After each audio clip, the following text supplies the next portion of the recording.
Hello, everybody, and welcome back to the Initiative Order, and welcome back finally to Symbaroum. I know we've been kind of hit and miss over the past couple months, just with life and all the horrible responsibilities that come with being an adult.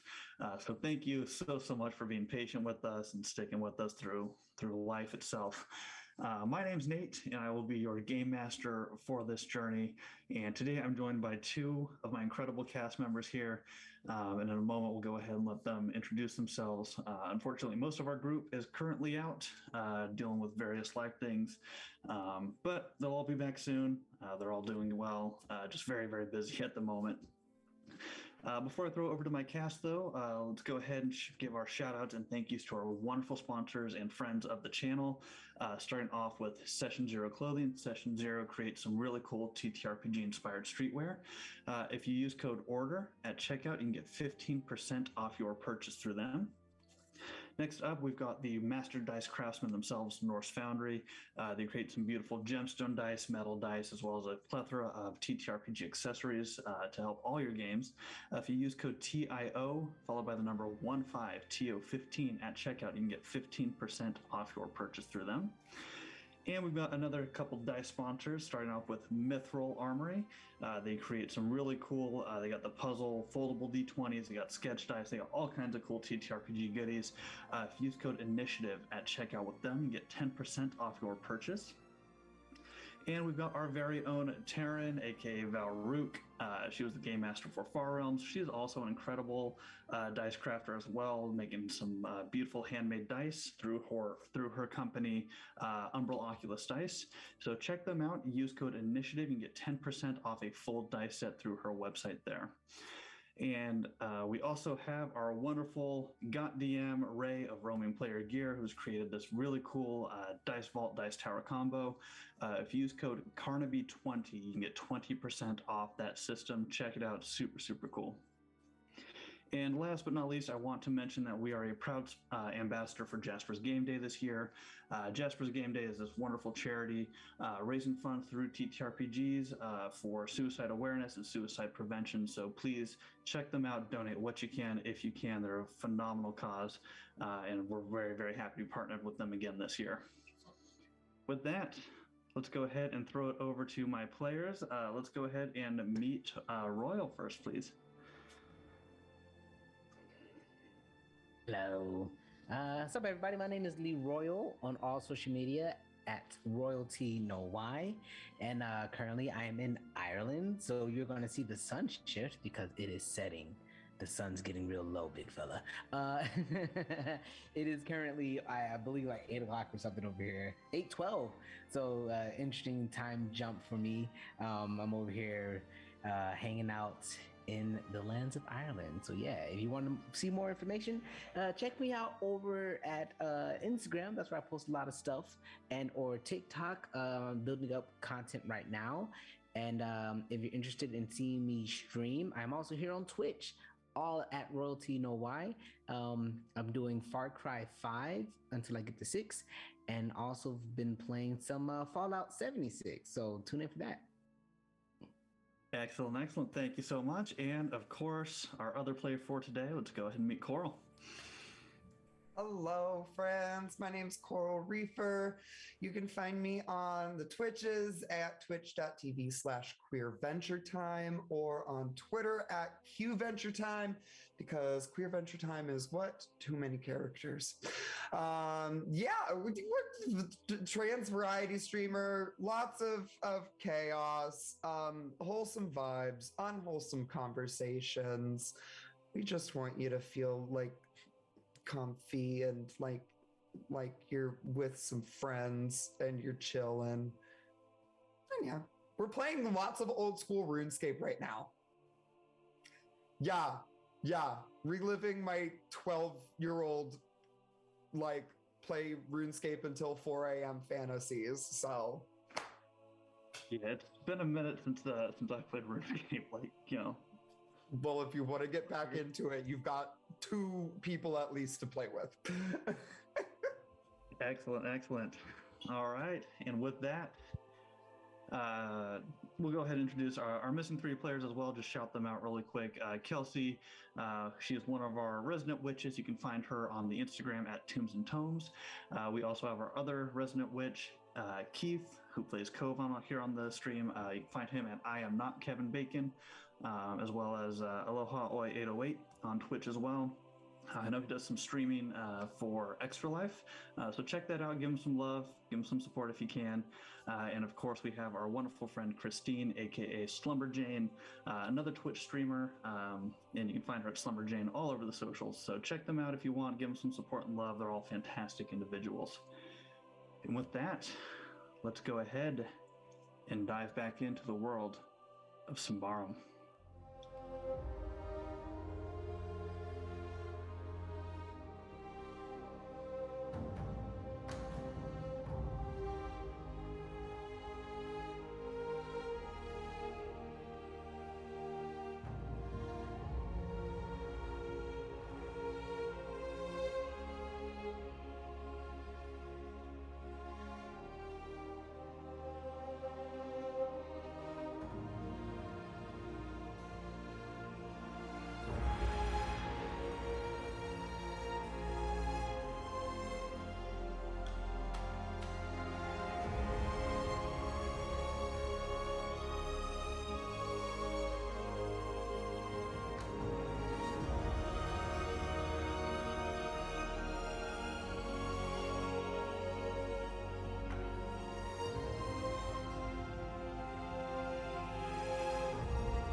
And welcome back. So, today we're going to be doing something a little bit different, as I've only got 2 of our members today, is we're going to be going back in time quite a few years to before any of you had met and begun your journey together. We find ourselves over in the village known as Carabinox. This sparsely built village is home to one of the largest goblin tribes here in Symbaroum. This is where we find our resident goblin, Nrobso. Nrobso, it's an average day for you as you wake up, gathering your axes, getting ready to head off to the lumber yards. Is there anything you would like to do this morning as you're prepping for your normal day's work? Well, at the top of the day, Nrobso likes to do lots of good stretching. So before the sun peeks over the mountain, he gets down in a nice low stance and just really gets his body nice and limber because he's very acrobatic. It may not look it, but if you had to guess in the crowd which one's the quickest, it's obviously Nrobso, just limbering up the muscles. All right, you stand there limbering up your muscles in your little kind of makeshift shack that you're currently living in. You can hear the hustle and bustle as other goblins kind of begin to scurry around the streets of Carabinox. You can definitely hear the sound of metal as it begins striking into trees, as it sounds like the lumberyard is getting up and working very quickly. As you kind of peek your head through the door, you see the familiar face of Cranko, as it looks like he's kind of dragging this large stump through the soil. He kind of has a rope tied around one shoulder, the other rope tied around the stump. He's kind of Nrobso, good morning. Oh, I wasn't sure you knew who I was. Good morning. Everybody knows you. You're the head of the lumber yard. This is correct, and that's why you are pulling the way you are. You don't pull as great as me. I would remember your name if you pulled with much gusto. Maybe perhaps later we could reestablish ourselves as companions, but for now, you keep pulling that piece of log. As you wish. By the way, I think Idlefonz was looking for you. Oh no. Well, before you leave, did he say what he wanted? Something about some bigwig Ambrian coming through here soon. I'm not sure. Of course. All right, well, I'll hope to see you later. I don't know. Just keep up the good work. I'll keep trying. And you see him as he continues to struggle, pulling this large stump over to what looks like another group of 5 goblins, as they're each just taking this quick whacks with their axes down onto another piece of stump, as they're just kind of breaking it into smaller chunks. They kind of toss it over to another group of individuals who have almost like this gritty piece of parchment, like an old piece of sandpaper, if you will. They're just shaving away, trying to smooth out these chunks of wood that are being tossed in their direction. As you're standing out in the street, you notice, kind of situated up to the northern part of the village, that very large makeshift tent where the chief Idlefonz currently resides. Stepping out, looking about, you see other goblins as they're going about their days. Some of them look like they're getting ready to prepare some of the morning meals, as it's kind of a very large, almost community way of eating. You just have these large tables laid out as the goblins are kind of walking over, laying out these various broken dishes, bowls, plates, a lot of them chipped and worn away, as it looks like they've just kind of been collected from wherever they can find them. And you see various goblins as they're kind of laying out large chunks of bread and stews, just slopping it down into these bowls. And almost like clockwork, you see goblins from the lumber yards, they kind of walk over, scarf their faces down, move on. The next group comes in, same thing, just rinse and repeat going on. Actions from you? Is there any log that isn't chopped down yet? Oh yeah. I mean, in this area where you're currently at, there's plenty of stacks of logs, full pieces, varying in sizes, full on tree trunks that still have the branches attached to them. All right, so as the branches would be the first things that need to go, as I'm walking towards Chief Idlefonz, I unsheath my axes and I trim the branches, but like super cool, super acrobatic, just like one here, another one here, and just like getting them ready for someone else to come down to make them go down. But it's very like stylish, like obviously it's like oh, no wonder this is the best one we have.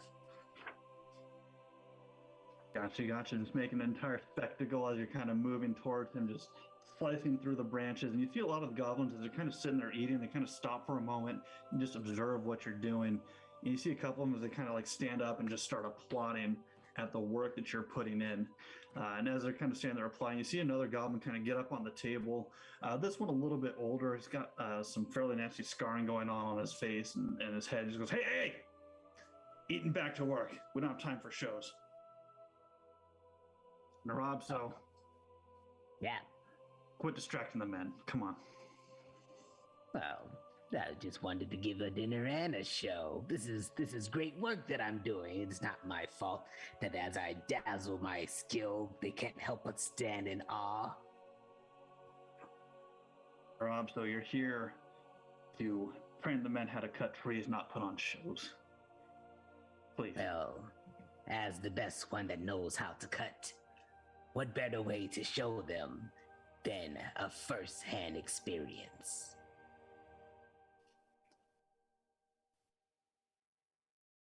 I don't have time to stand here and argue with you, Nrobso. All right, we've got a very big day ahead of us. Have you even heard? All I know is I woke up Some other goblin, lower lesser class, probably. He suggested I go see the chief. So I need to go in and talk about whatever it is that some bigwit Ambrian or Ambrians is coming my way. Vagrant Ambrian, Valom Dorego, is coming today.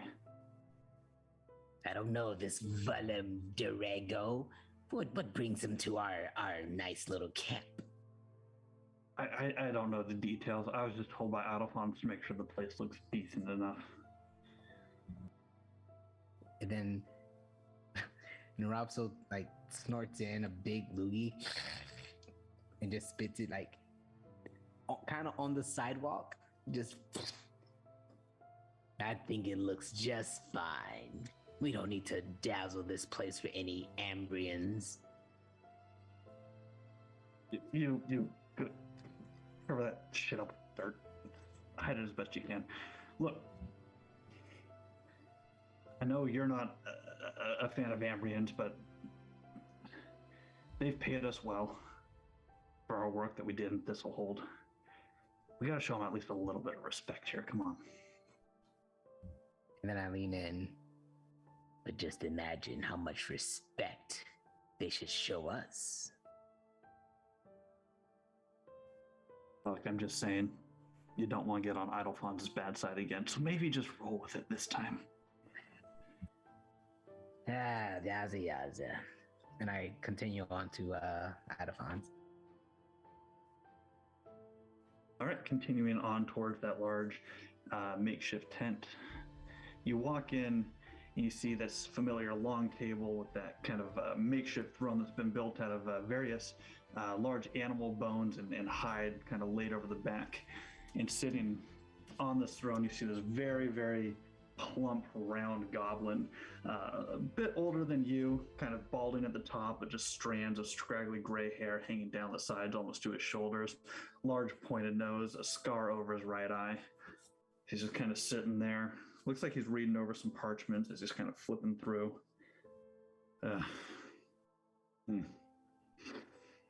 You got my message then. Well, it's a little hard not to get your message. It seems that every goblin from the corners of Carabinox is telling me you need me. Well, it seems that you're one to forget our appointments most of the time, so I just like to make sure that my bases are covered and that you hear the news. Well, Idlefon's, you put me in charge of the lumber mill. So forgive me if I'm too busy putting all the lumber in your nice comfy home. You know it's not for this home, it's for the hold. And I saw your little spectacle out there, watching through the flaps. Why? Why do you always have to make such a show of everything, Nrobso? No. Just doing my job. You see, the branches must go first. Cut off the winkus leak, and then down goes the tree. You know what? I can't even argue with you. You do good work, Nrobso, but please, look. There's an Ambrian man on his way here. A man called Valom Dorego. He's one of the most noble individuals, traveling all the way from Gendaros. He says he's got a proposal for our village. Could mean more work. Could mean more Ortegs. Just please make sure your men are in line for the day. I want to show him that we can deliver wherever his needs may be. Oh, you have nothing to worry about. My men are always on their best behavior. Are they really, though? I mean, last week I saw them throwing axes at each other. It's a simple goblin game. You probably forgotten all the goblin games, but it's just a simple goblin game. No harm, no foul, and certainly nothing came of harm to any Ambrians. No harm to Ambrians, but Krenko almost lost a hand. Who?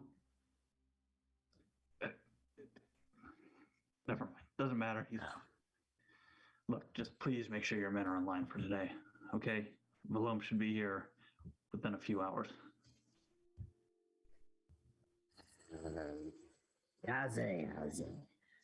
I'll do what is required. Ask.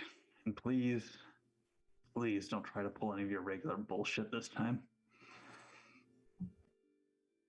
I don't know what you're talking about. Nrobso only does what Nrobso does. And what Nrobso does gets us in trouble with the men who are trying to pay us. Some say trouble, some say entertainment. You and I have very different ideas of entertainment. That much we can agree on.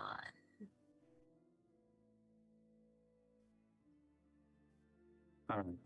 Well, please, just go straighten things out. That's everything. This apple. Just take it. All right. They say that breakfast is the most important meal of the day. And he snatches an apple, but he tosses it up, takes his dagger to split it in two. And before they fall back down, the dagger's back in the sheath, and he grabs it and he just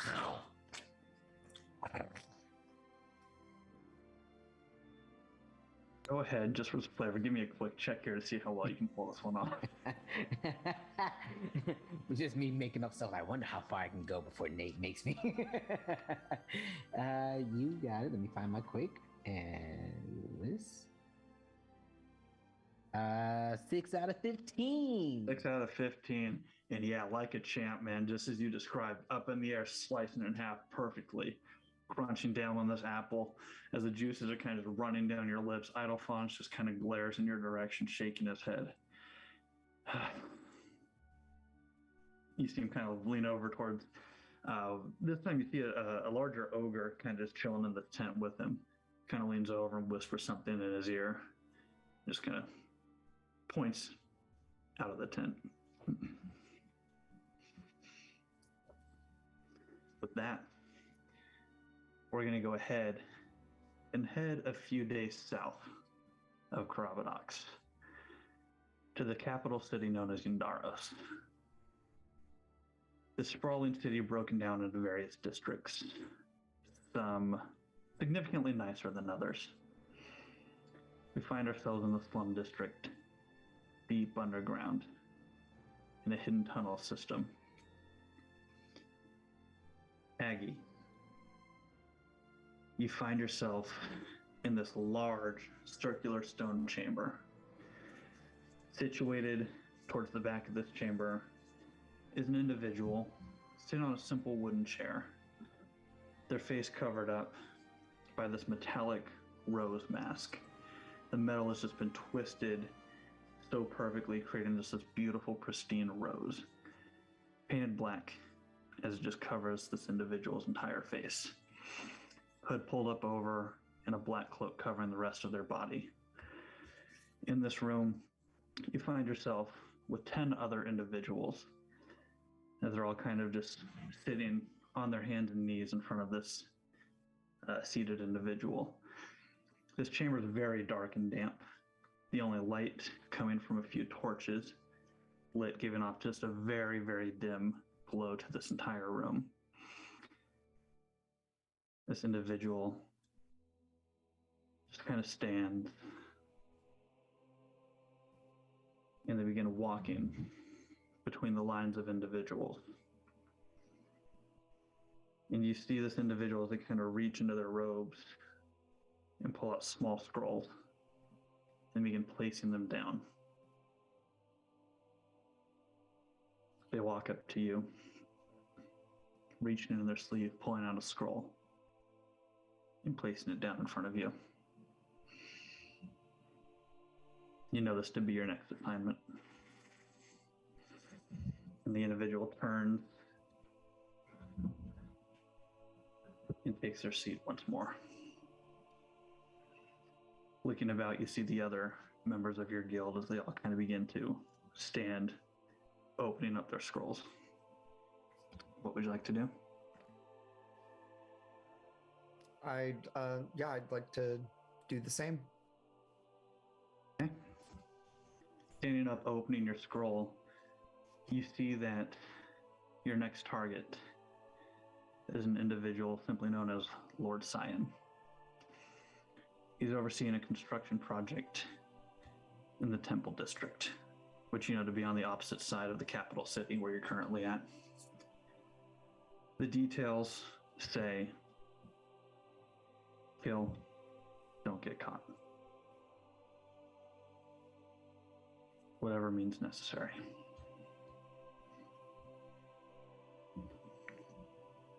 Yeah, Aggie's just going to take a nice deep breath. I mean, this is what she signed up for. It's not her first rodeo. Still never easy though. And yeah, roll it up, put it back in her pouch or in her whatever carrying thing she's got. And I'm gonna look and try to judge the faces of some of my comrades, see if anybody is either super stoked or super unhappy with their assignment. Give me a vigilance check here as you're kind of looking around the room. All right, let's see. That's a definite no. That's a 19 out of it doesn't matter. Okay, so unfortunately, you're kind of looking around trying to gauge the faces. You immediately see that a lot of these individuals have begun pulling their masks down over their faces, while those that don't wear masks have their cloaks pulled up over their head completely, just covering their face in shadow, as a lot of them begin to just kind of walk, marching almost in lines towards the back of the room and out of this chamber. Yep, I am following suit. I'm not rocking this boat. As you stand up and kind of begin making your way out, you hear a voice. Lavara, a moment, please. She stops and turns around and gives a nice, the deepest bow she can give without like bending at the waist, you know. She just says, yes, what can I do for you? I have a new member. I want you to take on this assignment with you. You're the best of the best. I think you can train her well.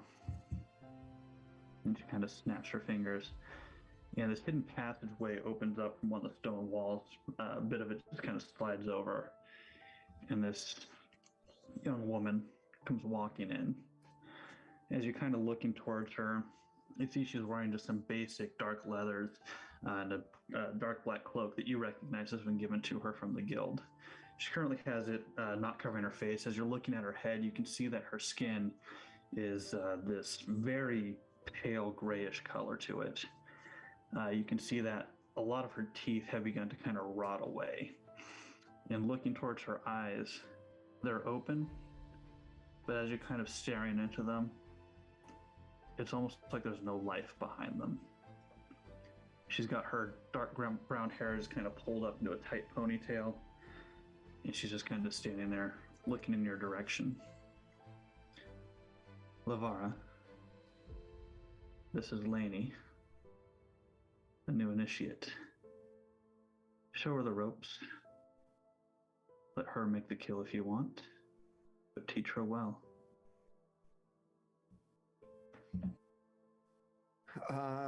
I'm gonna take another nice deep breath, and nod. Take a second to kind of process all of it and look back and say,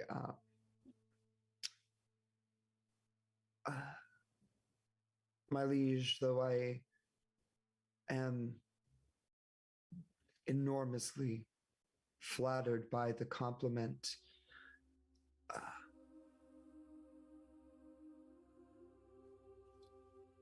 I wonder how a completely green associate is going to work on such a high profile assignment. I'm gonna look at Lainey and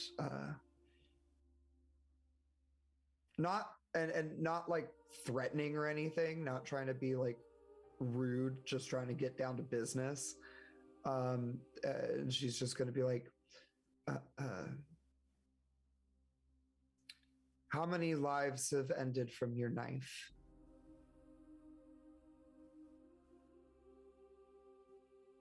Too many to count. I may be young, but I've seen my fair share. And she kind of begins to approach you. And as she approaches, you kind of get this slight smell of death coming off of her. And as she gets closer, you can see that she is a corpse that's been brought back. She's an undead.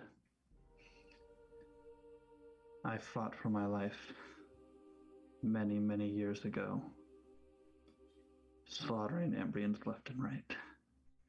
They came to my village, killed many of my people, and we fought back. Unfortunately, I didn't fight back hard enough. But it seems like I've got a second chance.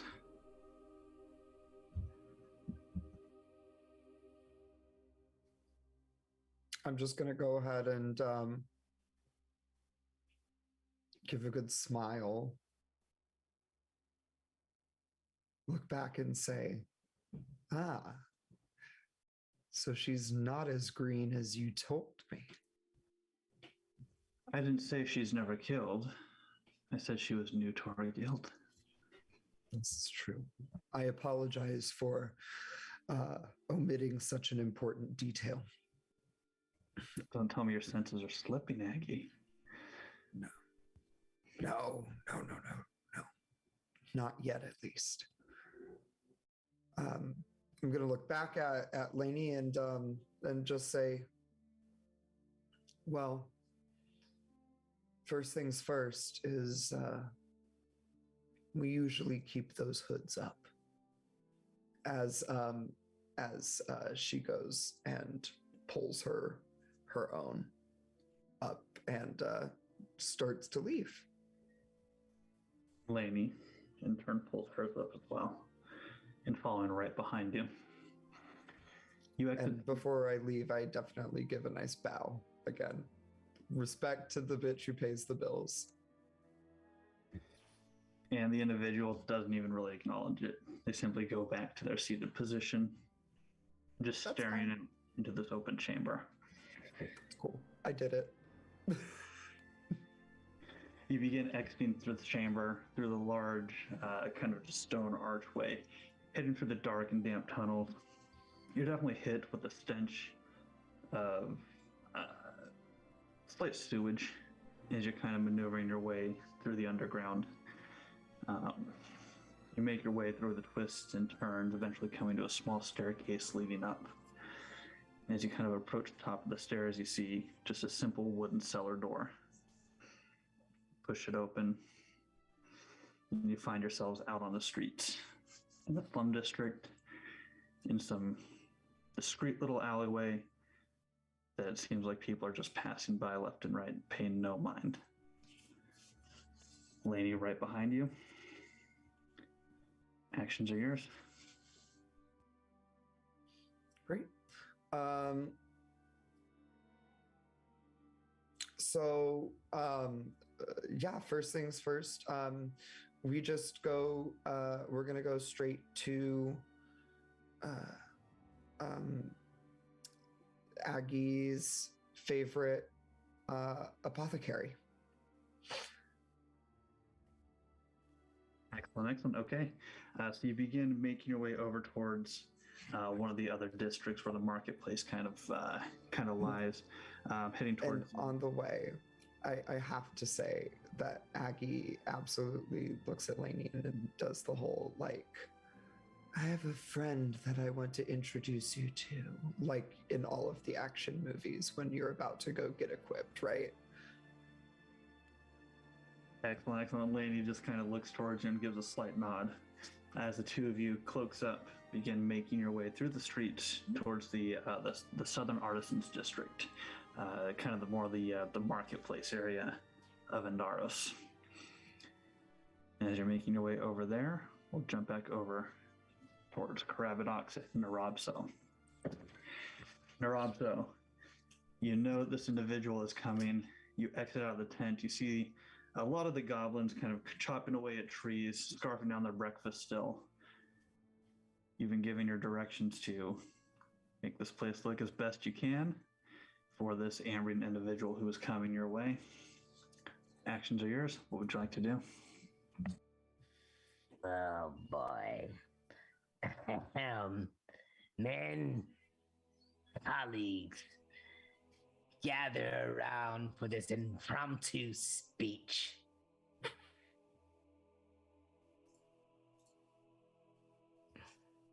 And the goblins, they all kind of stop what they're doing. They just all kind of stare towards you very awkwardly. One of them's like, do I continue to eat or do I watch what this guy's about to say? And they're all paused for a moment, looking in your direction. I need all of you who work underneath me. Anyone who works in the lumber mill, the lumber yard, that deals with trees and woods, that report directly to me. I need everyone to pay attention. In a couple of hours, some Ambrian is coming to Carabinox. And it is not by my choice, but by our chief, Idolfons. The Idolfons, the guy that never works, am I right? Anyways, he told me I need to make sure you guys are on your best behavior. And it is this day that we work so hard, like every other day, that some guy decides to come visit. Henceforth, for the next couple of hours until he's gone, all Goblin games have been suspended, unfortunately. And you just hear a wave of boos and groans coming from the crowd. I don't. Come on, Nrobso, we can't have a little bit of fun while we're working. No, I know. I am one to have fun myself. If there's anyone you should boo, it's that guy. How about this collectively? Boo this man. Like I'm pointing back to the chief. Boo this man. Boo. Your persuasion roll. Oh no. Hold on. Wait, is this where Nrobso starts a union? That's later. No, so with my own race, I have advantage on any social challenges, for I am a pariah. So my persuasion is also equally terrible. So let's see what happens.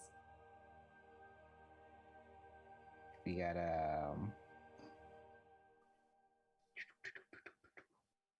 2 with the advantage. 2 out of 5. 2 out of 5, excellent. And as you're kind of just up on the table going, boo, boo, you hear a couple go, boo, boo, boo, and it just gets louder and louder as it begins just echoing through the woods, through the lumberyard. And you just hear this roar of boos being directed towards this tent. And as the booing's going on, it all kind of begins to fade away as laughter's heard amongst the goblins, and you hear very loud thuds and footsteps coming from this tent as Idlefonz pokes his head through. What the fuck are you booing about out here? No, Idlefonz. It's nobody was yelling or saying boo. We were practicing the Goblin Ween. We wanted to be ghosts this Goblin Ween. Whenever the season comes, we're just boo, right, fellas? We're months away from Goblin Ween, Nrobso. I told you, Yes. funny business today. Well, I had to get the funny business out now so that it doesn't come out later. So, if today's meeting doesn't go well, I'm holding you responsible. All right. I will address the man again, I suppose. Oh, you're gonna wait for me to do it? Okay, all right. Colleagues, and then, as the chief says, no more funny business, or hilarious business, or hijinks, low jinks, double jinks, none of it. Does this please you? Adolphonse just looks in your direction, just shakes his head, and turns around and walks back into his tent, this time closing the flaps behind him. I'd go back to laughing with the rest of them. You see a couple of goblins just kind of holding up their middle fingers towards the large tent as Adolphonse turns his back to him. But in all seriousness, guys, let's put on our suit and tie and make sure we're acting accordingly. I mean, Nrobso, what are we getting out of this deal? I mean...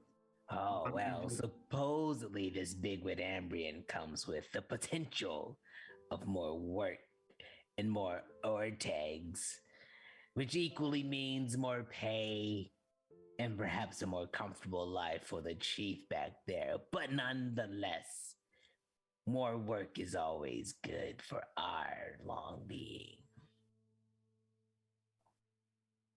If you say so. I mean... Oh, I don't say the chief says so. Don't take my word for it. Fine. So what do you want us to do? You want us to just do what we normally do? What do you want us to... What we normally do is not as good as the chief would want. So how about this? Instead of getting the wood in an unorganized fashion, we will stack them and we will place them, I don't know, biggest to smallest. There we go. Yes. Biggest to smallest as it goes high. 6 rows high only. Those that don't fit, start a new row. All right, I guess that sounds good enough. And you hear another voice coming from across your little village here. Nrobso, what about us? And you see these 2 very large, plump ogres as they're standing back there, raising their hands. Oh. What do you want us to do? Oh. What? You know these 2 individuals, as they are also employees of the lumberyard. They are known as Colds and Claga, the 2 large ogre brothers who have been used to haul some of the more heavy pieces of lumber to Thistlehold. Oh. Wow, but I wasn't expecting you 2 to be here so early. Usually you guys are coming in at the end of the day with fresh lumber. Yeah, you know what? Yeah. You guys stick to going and finding the big pieces of lumber, and I know it's going to take you roughly 4 hours. Take 4 hours to bring 4 pieces of lumber back each. That should get those guys out of the way for a little bit. 4 pieces each. Big? How big? About as tall as this fence. And I point to the border of the fence. Yeah. Okay, Nrobso, let's go, clubs. And he kind of nudges into his brother, and the two of them kind of slowly stand up and begin meandering their way out of the village towards the forest itself.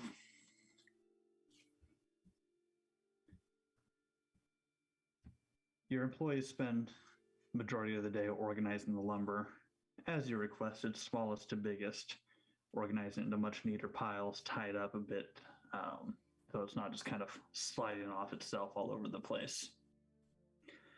As you're kind of standing here overseeing their work, you hear the sound of horses drawing a carriage as the wheels kind of thud over the rocky roads and through the soil.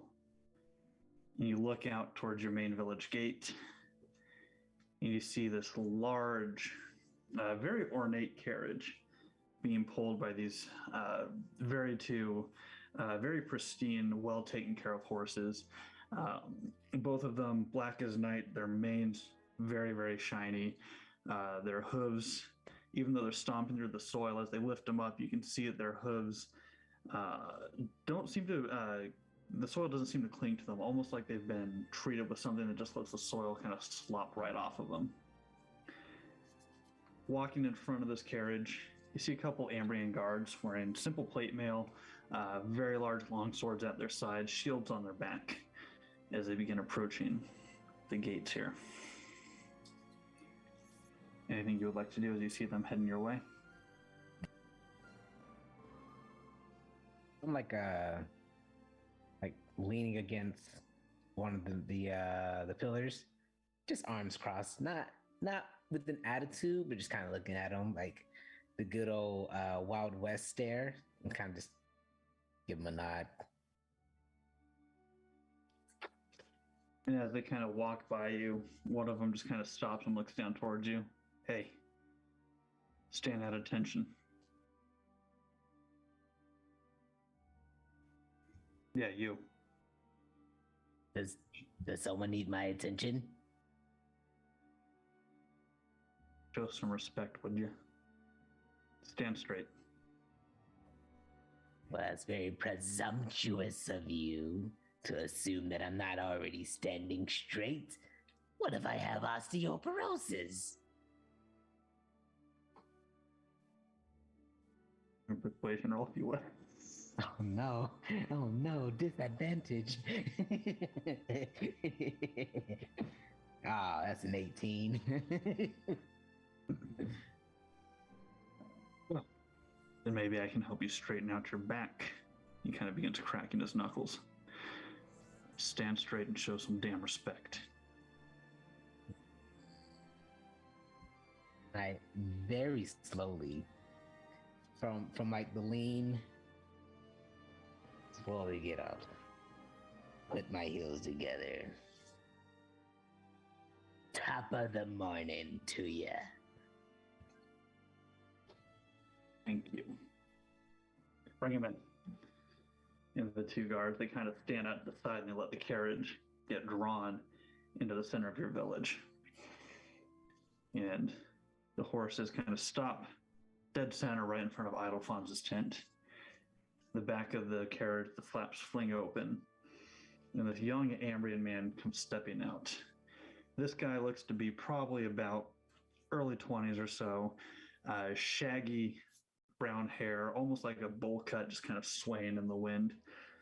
Very clean shaven. He's wearing a shirt that's got those very like poofy sleeves to it, decked out in just beautiful gold trim.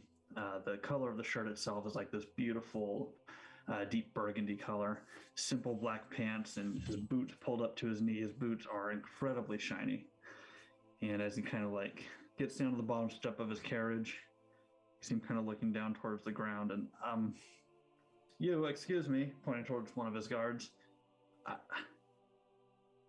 I'm not stepping down to the soil. Lend me your cloak. And the guard kind of like just walks over, pulls his cloak off, and lays it down in front of this carriage. And the young Ambria man steps down onto the cloak. Huh. So this is the village of the laborers, huh? These are the ones that built the hold. Not gonna lie, I've seen better work elsewhere, but perhaps if I suppose our services will do. You there, pointing towards you, Nrobso. Who's your chief? I've told it's an individual named Idelfons, or I don't know how you pronounce it. Where is he? Big tent. Like I'm biting my tongue because there's like things that I want to say. The big tent in the middle. That's where you'll find our chief. I see. Well, thank you so much for your help.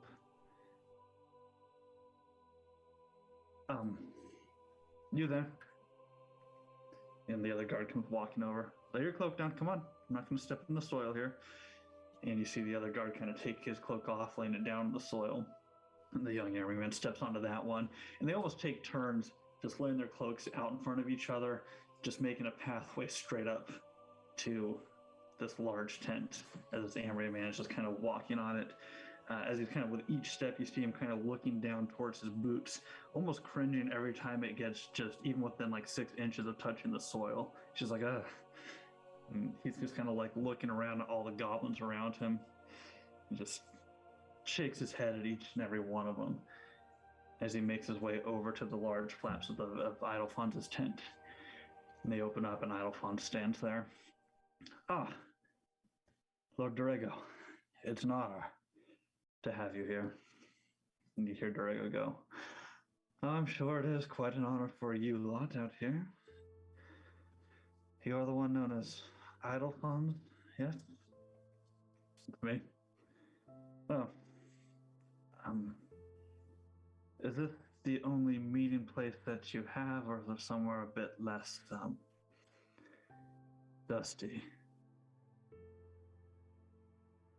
This is where I conduct my business. I guess it'll be good enough. Well, that's all right. You there, pointing to one of the guards. Please bring me a fresh blanket so I can lay it upon whatever seating arrangements they have in here. Idelfons, let's go ahead and, I guess, talk business then. You're sure you're serious about this? I mean, it's just materials. You're sure that they'll meet my needs? Just come aside and we'll talk the details. You see the two of them kind of disappear into the tent as one of the guards comes clambering out of the carriage, carrying this super thick, large wool blanket, just walking, following behind him into the tent. The second guard is just kind of standing right in front of the flaps, just arms crossed, looking out over the village. Anything you'd like to do, Nrobso? Sure does love pointing a lot.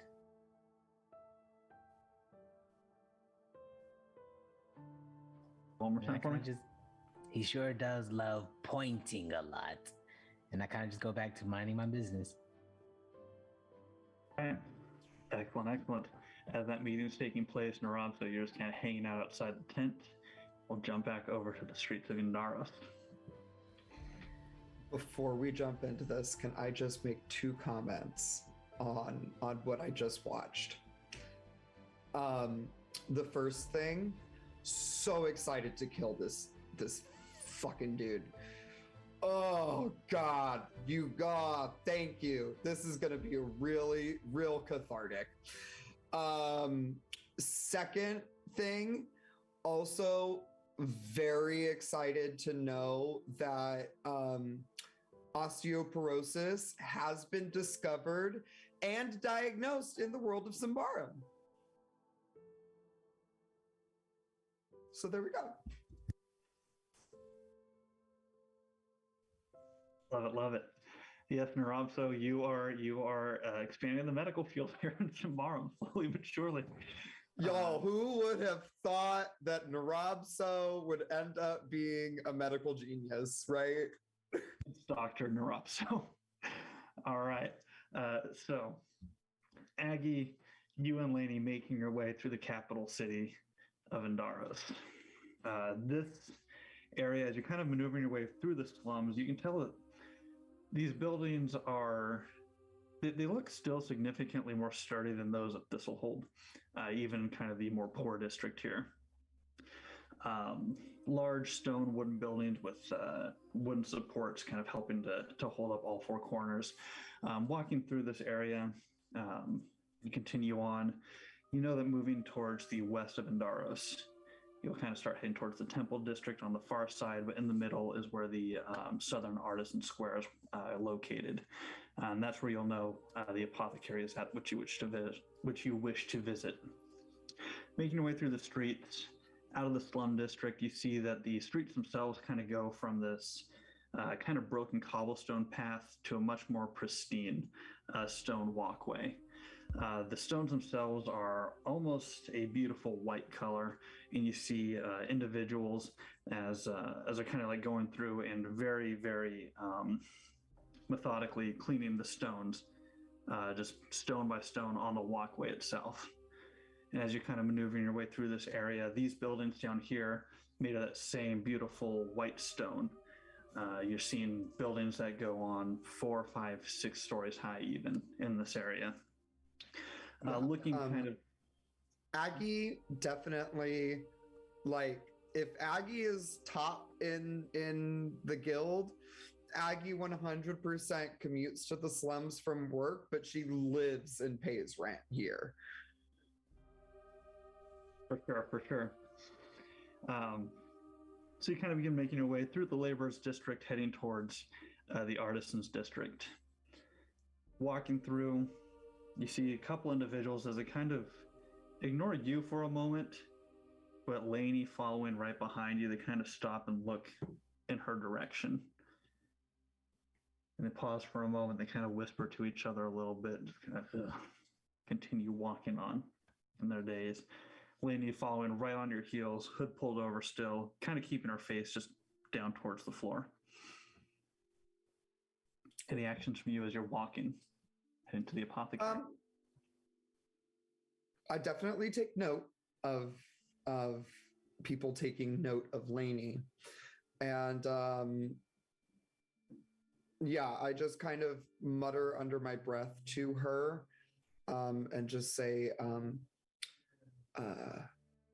you'll find that those reactions are not necessarily helpful in our line of work. I've grown accustomed to people staring, it's all right. Well, you don't want people staring while you're trying to slit someone's throat. At the same time, those that stare are less likely to fuck with you at that point. I'm gonna shake my head and just say, you have much to learn. There is a reason. We haven't named this figure yet, so I'm just gonna name it the Rose. Is that cool? Hell yeah. There's a reason the Rose has put you with me. Do not mistake my lessons for just mere comments. As you wish, Miss. What do I call you? I don't think I ever caught your name. I go by many names. You and the rest of the guild can call me Lavara until that name changes, which it inevitably will. Lavara. I like it. So, Lavara, you like to kill discreetly then? You will see my preferred methods. I have a few good sources. The way I kill, you could be hundreds of feet away as the person drops dead.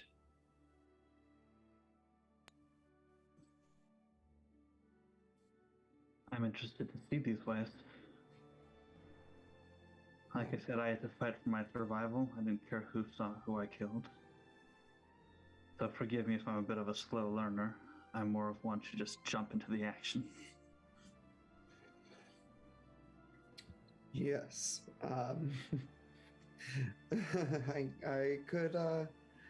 I gathered that from your tale. And there are many promising aspects of it, I will say. You have no hesitation to kill.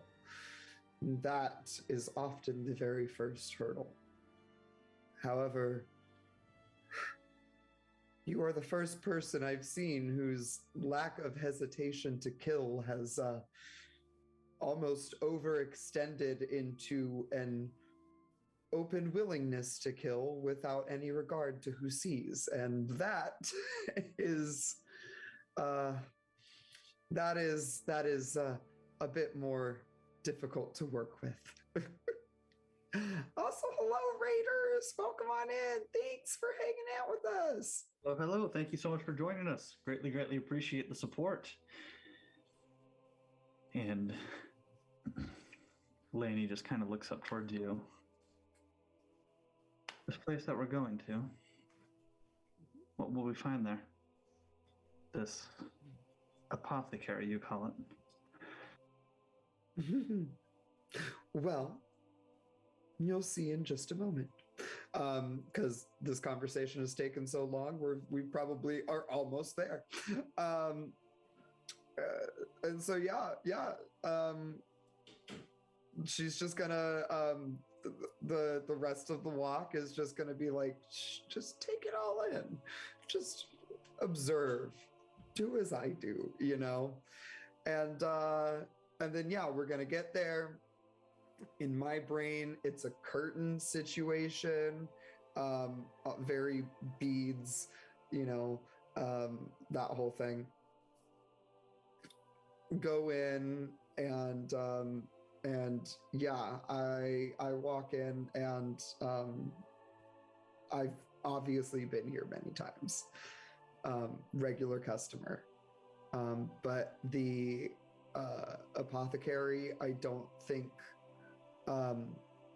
It's not like a huge, it doesn't make a huge deal out of it. There's just that look of, hey, you.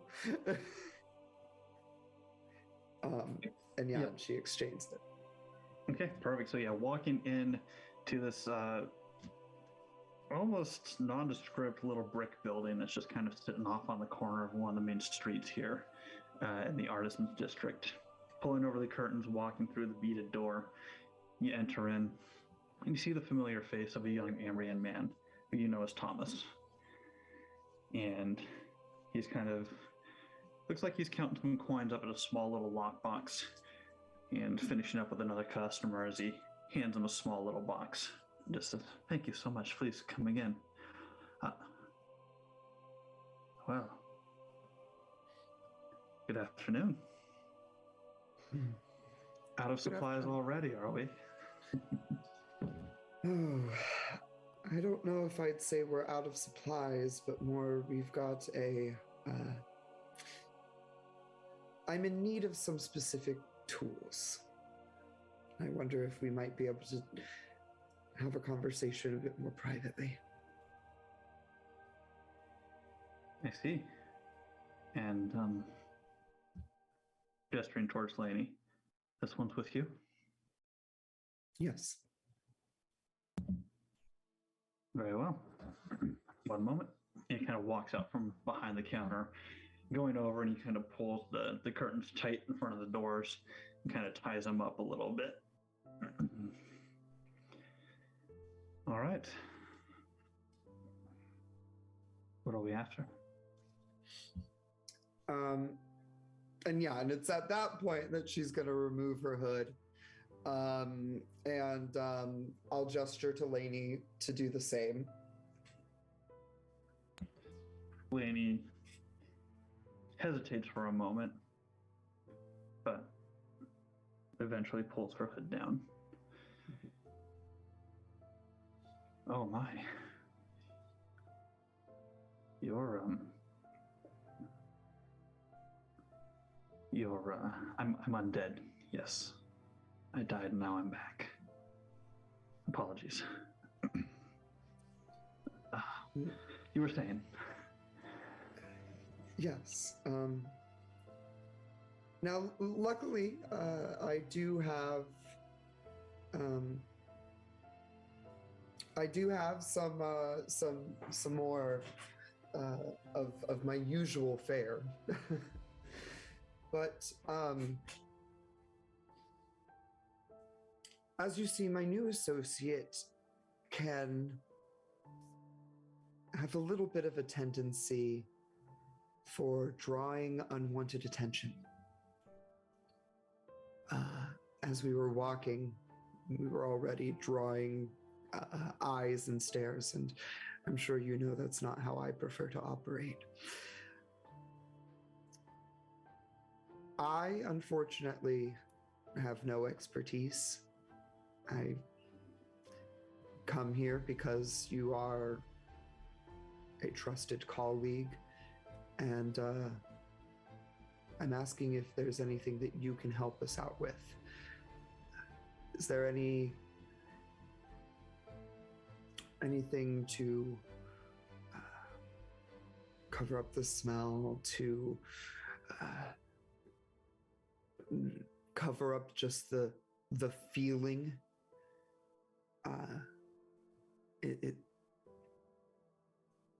She has talent, I can tell, but this is going to be an obstacle for her if she wishes to continue with us, and we need to figure out how to deal with it now.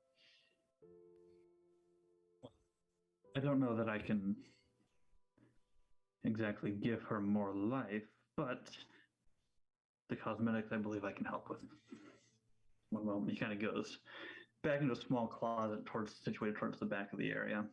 And you hear some bottles kind of clanking around. And Lainey's just kind of looking at you, and is it really too much to just look the way that I do? Is it really going to be that much of a problem?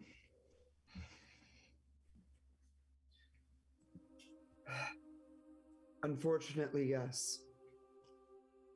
You see, in our line of work, you'll see many different types of people. And you'll find that the more different they are, the more attention they attract. This lord, you, just two very different types of different, however, both very high profile.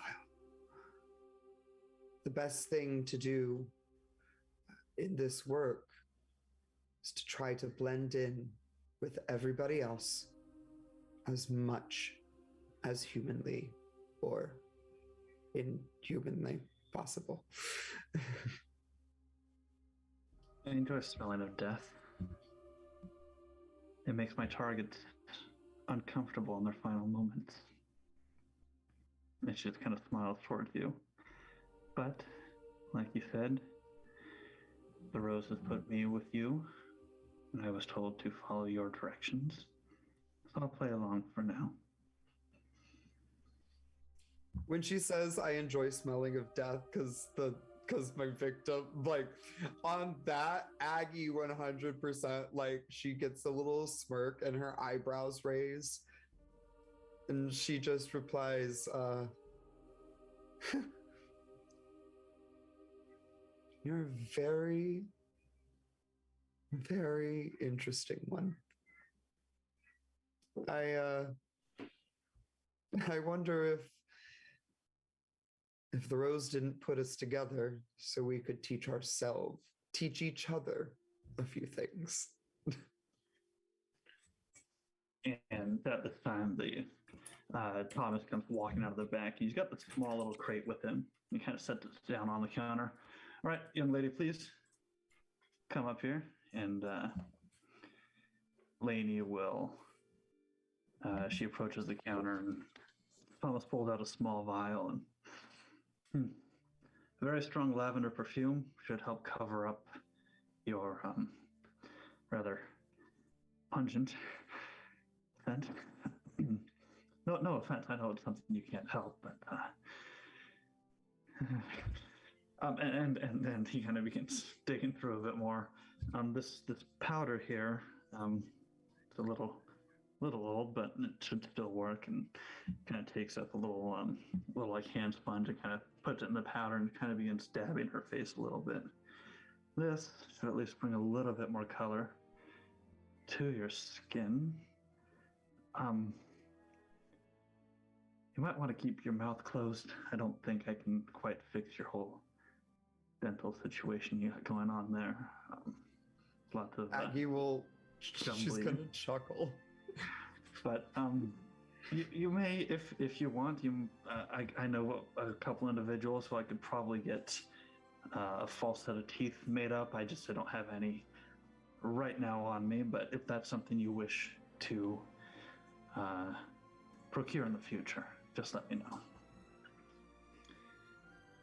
One of these days, it'll probably help, but for now, I don't think we're going to need to do much talking. Fair enough. I won't ask the details. And Miss Aggie Lavara, sorry, I'm so used to your other name. I know, right? Lavara, your usual supplies. He sets down a small little box, and as you open it up, it's got a couple basic healing salves and some bandages in it as well. Just in case. Aggie's just going to say, I appreciate it, but, in my line of work, we rarely, it rarely comes to this. You either kill or you be killed. I understand. Keep it for me next time. Very well. Takes the box back. Is there anything else I can do for you? I'm gonna look at Lainey and just say, how do you feel? Somehow more disgusting wearing this muck. But if you say it'll help, I'll comply for now. And as you're kind of looking at her, you see that the makeup powder has helped a little bit, giving her face a little bit more color. And the scent of death, it still hits you every now and then, but for the most part, she smells like a bucket of lavender. Does her breath still stink, though? There's a little bit to it. Great. I'm definitely going to smell that, and I'm going to be like, there. You found your stench of death for when you land your kill. Oh, I'll get right up in his face. And yeah, Aggie is just gonna look. Her eyes are still dead though, right? Like, there's no fixing that. Oh yeah, no. I mean, they look like normal Ambrian eyes, but like the more you stare at them, you can just tell there's no light behind them at all. You're just staring. You're looking at somebody who's existing but not living, if that makes sense. Yeah.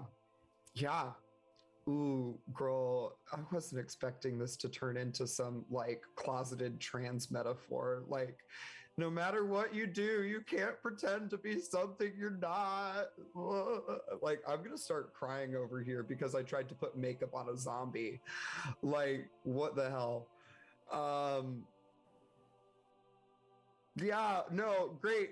Aggie just kind of looks at her and she's processing and she's all like, God, this isn't okay, all right. I guess it'll work, right? And and yeah, she's just gonna be like, all right, we've got one more spot, one more place. And we don't need to do a whole RP for it, but like Aggie just needs to stop by the house and go to her little Batman cave and like get some of the potions and stuff that she has in stock, or the poisons she has in stock, and get her favorite daggers. Yep, easy enough. On the way. Now, I'm assuming you're heading to the construction site where Lord Cyan is currently overseeing the project at. Yeah, and that's where we're headed to afterwards.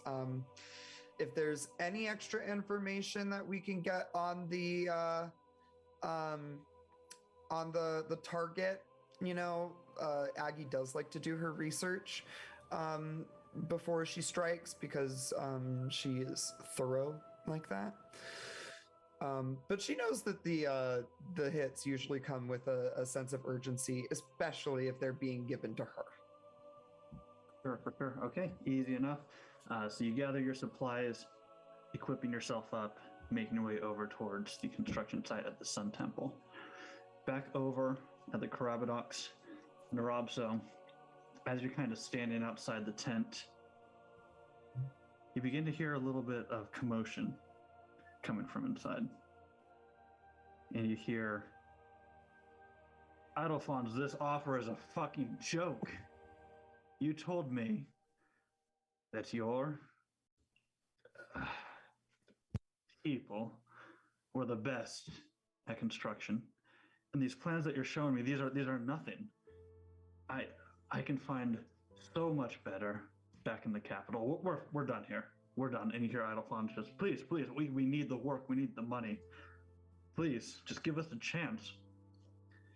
And you hear what sounds like plates begin to get thrown and shattered. And you hear an audible just, it's enough out of you, Idlefonds. Guards! He snaps his fingers. And you see Dorego kind of stepping through the tent. Do them a favor. Burn this place to the ground. We're moving on. And you see the two guards as they kind of begin to draw their swords.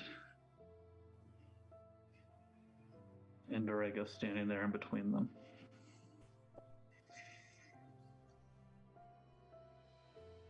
What would you like to do, Nrobso? Get my axes off of my back. Slink. As much as I don't like this place in particular, you cannot burn down my home.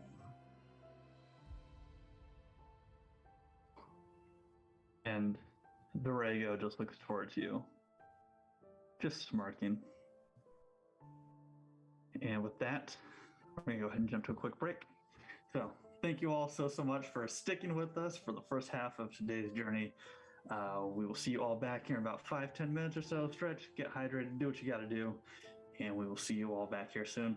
Thanks so much, everyone.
And welcome back, everybody. Thank you for sticking with us. So, where we are currently at, Nrobso, you just heard this little jackass just kind of demand that his guards start burning this place to the ground. You've got axes drawn. What would you like to do? Actions are yours. How many guards are there in total? Do I know how many there are in total? You got the two guards that were the ones walking in front of the carriage, and then you have the main individual of Lord Dorego. You don't know if there's any more guards in the carriage itself. Nobody has revealed themselves, though. So right now, potentially just two, right? Potentially just two, yes. And Dorego. And actually, why don't you go ahead and just give me your quick score really quick. 15. 15, okay. Excellent. So you got a higher quick than the guards. So fun fact for our viewers out there, those of you who are maybe new to the system, as we're kind of probably heading into combat here, just want to point out that I, as the GM, I do not roll dice at all. So all dice rolls will be made by Nrobso here, and I will be giving him modifiers based on whatever's going on there. So that's why I asked him for his quick score, because it's basically quick score versus quick score to figure out who's going to be acting first. Nrobso, you've got the higher quick score, and you can actually choose to act now or wait to see what they do. Entirely up to you. For the break, I said, as much as I don't like this place in particular, I can't allow you to burn my home down. And immediately, I go towards the first guard on the left, I suppose. I don't know their orientation right now. And the axes are coming off, and it's rounded all the way back, jam it right in the middle of his chest. So let's start with there for my first move. Okay, go ahead and give me an accurate roll here. And you're going to have a 3 penalty to this. So what's your accurate score? 14. 14, so you now have to roll an 11 or below. I rolled a 15. Oh, no. But I will use my survival ability to take that attack. And then it's my survival ability allows me to do 1 extra movement per scene.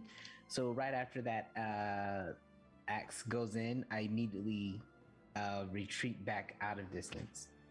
Okay, no worries. You go charging in, axe out, trying to plunge it into this guard's chest. Unfortunately, you can't pierce through his plate mail that he's currently wearing. You kind of push yourself off, kind of readjusting, ready to go again.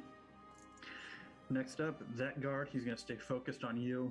You see the other one as he kind of begins running towards the carriage itself. Makes his way over there. It looks like he flings the back of it open, and it looks like he's starting to dig for something. The other guard, though, focused on you, sword drawn, comes marching up in your direction. He's going to take a swing towards you. So give me a defense roll. This will also have a -3 penalty to it. Of course. Ha! I got a 2. A 2, okay. Excellent. So sword comes swinging down in your direction. Luckily, you're kind of able to kind of take your axes up and deflect the sword a little bit, not taking any damage from that at all. Perfect. That is going to be their go. We're back over to you, Nrobso. Anything you'd like to do? You see all your men, they're all kind of standing there. A couple of them like kind of cheering you on. They're raising their mugs of ale up in the air. It looks like a couple others are kind of going and starting to grab various tools as they kind of start directing their attention to the guard that's digging through the back of the wagon. What would you like to do? Does speaking count as an action in this game? If I were to give an order. I give it as a free action for you. Okay, I yell out, quick, grab the buckets just in case. To anyone willing to do so. So with that one axe kind of blocking that sword, I take the other axe in my other hand, and I wanna throw it I'm using my twin attack ability, so I want to throw it to that other guard to perhaps jam in the back of his knee. Okay, give me an attack roll again at a -3 here. Dang it. I got missed. Miss, unfortunately. Okay, so you go to take your axe and chuck it towards him. Unfortunately, it goes flying right by and just lands off in the dirt off to the side of the wagon there. And for my other attack, I'm spinning around and trying to, the guard that I'm directly engaged in, I'm spinning around, parrying that sword to jam him in his side. Okay, give me another accurate roll here. -3 penalty. -3 penalty. You got it. 4 out of accurate. 4 out of 10. 4 out of 10. Excellent. Go ahead and roll damage on that. Oh yeah. D8 plus 1. That's a 8. With it's a deep impact, so +1 to attack. As that is an 8 total. 8 points of damage total. Ooh, okay, so as you're kind of taking your axe and burying up underneath his plate mail, you feel it kind of begin to carve up into his flesh. As you kind of pull back, you see that you've got a brief moment to where you can either knock him down or attack him again. As you just got him down to his pain threshold, what would you like to do? Oh, I'm attacking him again. Okay, give me another accurate roll. So with that one going in, and as I pull it out, and I see that he's, I just said he's going down, or he just reached his pain threshold. I'm hacking again in the exact same spot, like super vicious, like. And that accurate roll is 17. 17. So you get that first swipe right through, and you're trying to keep your axe buried in it, try to just get another clean swipe at him. Unfortunately, he's able to kind of pull away just in time before your axe can catch any more of his flesh. He's just kind of holding his side. You see blood beginning to seep out from underneath his plate mail. He's holding his sword. He's just kind of grinning towards you. Anything else from you on your turn?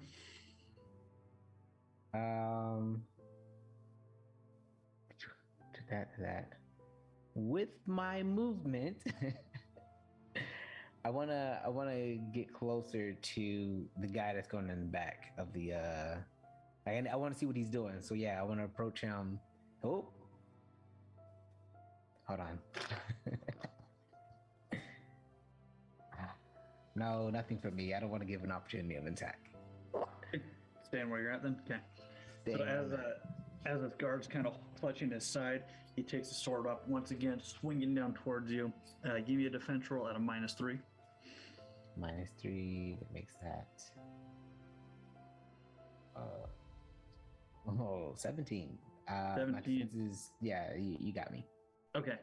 Awesome. So you are going to take 4 points of damage, but go ahead and roll your defense though on that your armor. Ooh, 4 for 4. 4 for 4, excellent. So you're not quite able to dodge out of the way of this sword as it's coming down towards you. Luckily, your leather armor that you're wearing underneath is able to kind of catch the entire blow of the sword itself as it kind of slashes down across your chest. You don't take any damage off of it.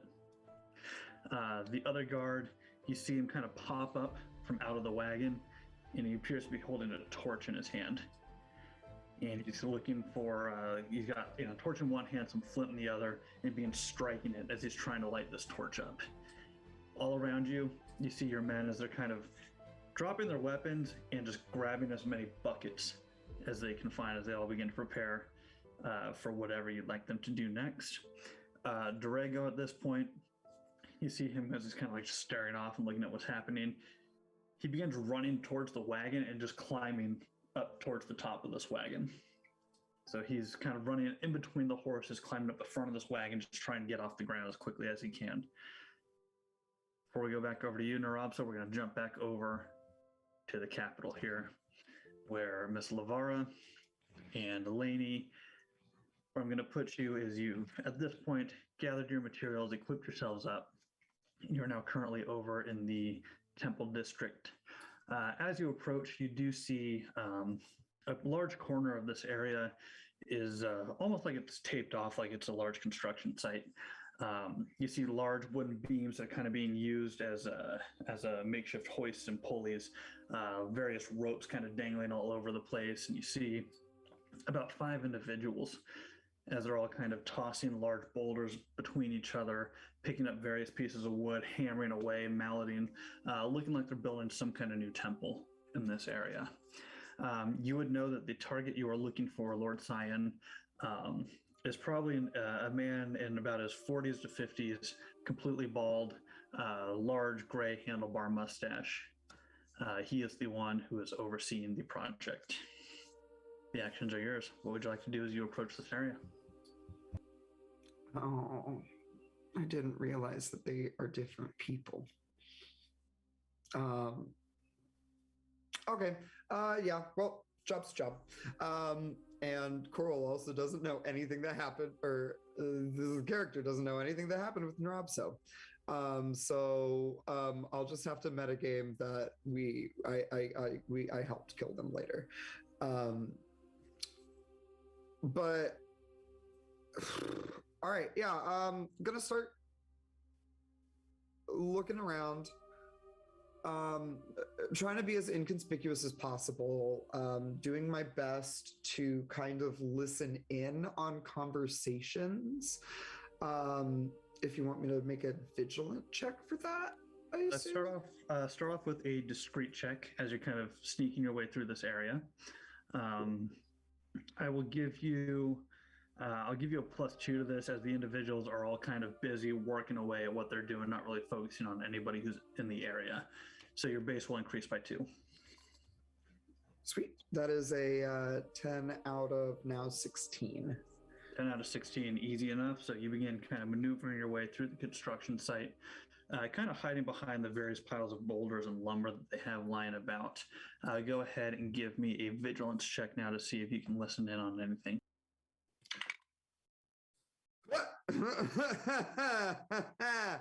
That's a nat 20.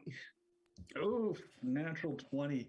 So right as you're kind of getting up on there, getting ready to listen to what they're about to say, one of the construction workers goes up to a beam that's closest to you and just starts malleting away, just knocking in this large stake into this post, and all you can hear is just that boom, boom, boom, boom. Can't quite make out anything that's happening. Yeah, she just closes her eyes, rolls her eyes, and sighs in frustration. Looks at Lainey, who has been doing a good job so far, I assume. She's sticking right on you. Awesome. Yeah, I'm just gonna look at her and I'm just be like, sometimes this happens, and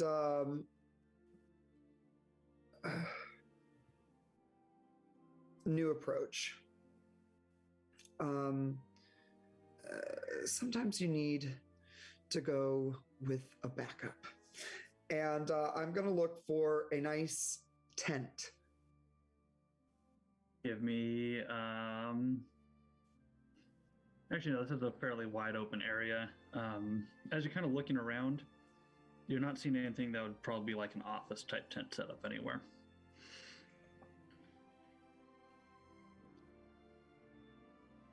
And you're Do I know where this lord lives? You don't have his address, no. You just know that he was overseeing this project. And as you're kind of standing there, looking around in frustration, trying to listen in, you see Lainey kind of scurry over towards one of the beams. And you see her kind of take her dagger out and hold it in her mouth as she begins climbing up one of these beams. And I'm just going to keep a very close eye on her, but watch with intense curiosity. She looks like she knows what she's doing, though, right? She put a dagger in her mouth. Yeah, she's climbing up this large piece of this large beam that looks like it's going up to a large makeshift scaffolding hanging up above. As you're kind of looking up towards that scaffolding, you don't see anybody up there. She just appears to be climbing up towards it. I'm going to kind of scan the area around the rest of the site just to make sure that she's not being seen as she's doing this. Okay, give me a vigilance check if you would.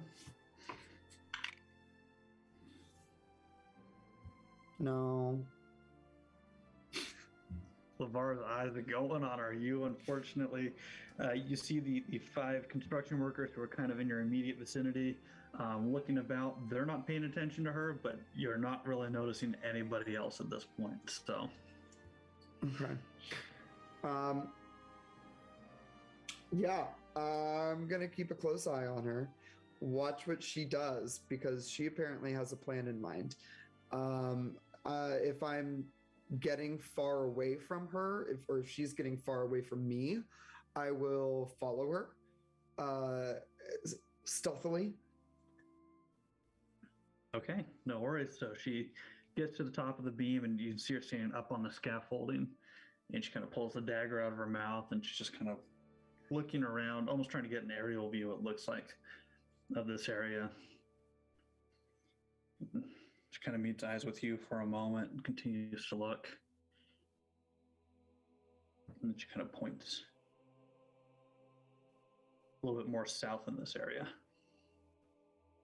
Cool. I look in the direction that she's pointing. I assume my line of sight is probably obstructed. Yeah, you're seeing a lot of different wooden posts and everything from where you're currently at. Yeah. All right. Cool. Then yeah, I'll give a nice silent nod to her. A nod of acknowledgement, and then a nod of let's get out of here. And she's kind of looking in that direction, looking towards you. And she's kind of Aggie's gonna look around, make sure that she's not gonna get caught, and she's gonna go ahead and do the same. Give me a discreet check if you would. Cool. That is a natural 1. Natural 1. Extremely quiet. These guys don't even notice you. You walk over without even making a sound as your foot falls down onto these cobblestones. You're keeping your weight light as you're just gently tapping your way over. You see the beam that Lainey had climbed up. Would you like to go after her? Yeah, she's motioning me up. I'll follow. Okay. You begin making your way up to the top of this piece of scaffolding. You see Lainey there kind of crouched down. Almost looks like she's crouching down behind like some large sandbags. Dagger in her hand still. And she just kind of points over to the opposite corner. And what you see is more scaffold and more ladders going up higher. And as you kind of follow them up, you see 2 individuals standing up on this taller piece of scaffolding. One of them just looks like your regular everyday Ambrian, but the individual standing beside him, bald handlebar mustache, standing there with a large piece of parchment and the quilts kind of marking stuff off. As he's kind of like looking down, almost looks like he's inspecting everything from up here. He's just kind of looking down on his crew. Just gonna take a nice deep breath, nod. I'm gonna say, now I will say, they don't always position themselves in such a convenient place for an accident. Like the way you think. And yeah, we're gonna head over to that end of the thing. I have so many ideas. All right, you begin making your way over, kind of following the edge of the scaffold and making your way all the way around. Give me another discreet check if you would. 9 out of, do I still have that +2? Either way, it succeeds. Just a straight roll here. Huh? Just a straight roll on this one. No modifiers. Cool. Awesome. It's a 9 out of 14 then. 9 out of 14 is still easy enough. You're following the border of the scaffolding. Laney kind of crouched down right on your heels still. You begin making your way around, and you're able to kind of move your way over towards the ladder, heading up to the next portion. Sweet. While we're here, I am going to try to look for... No, I don't want to take out the innocent guy too. That's not the type of girl I am. So yeah, we're gonna just try to very discreetly climb up the scaffolding. I assume there's stairs because this rich motherfucker would not have been climbing like we did. There are ladders heading up to where he's at. Oh, gotcha. Damn. Well, he's a lot more hands-on than the other guy. Cool. Yeah, well, I guess we will first stand directly underneath him. Okay. And how sturdy is this scaffolding? It sways ever so slightly, but for the most part, though, it seems like it should be okay, as long as you're not like, jumping on and like purposefully rocking it back and forth. Seems like it should hold up okay. Cool.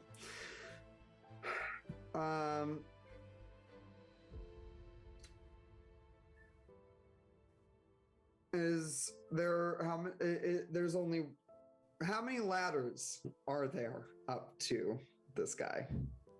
How many? Up to this area, you see 2 ladders, one kind of on either side, heading up towards this one point up top. Perfect. And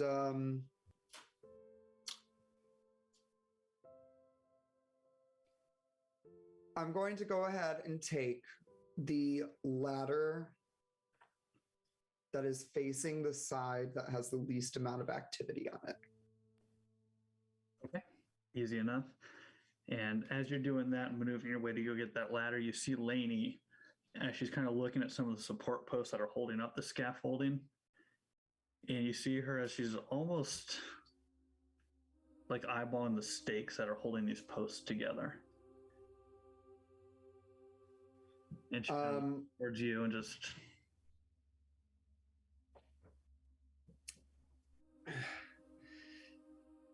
I'm just gonna look back at her and say, and do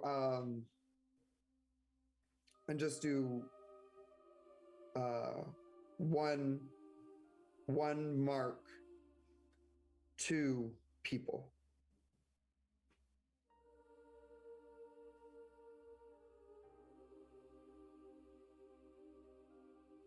Aggie's going to, or a big sigh, and just say, and just look back and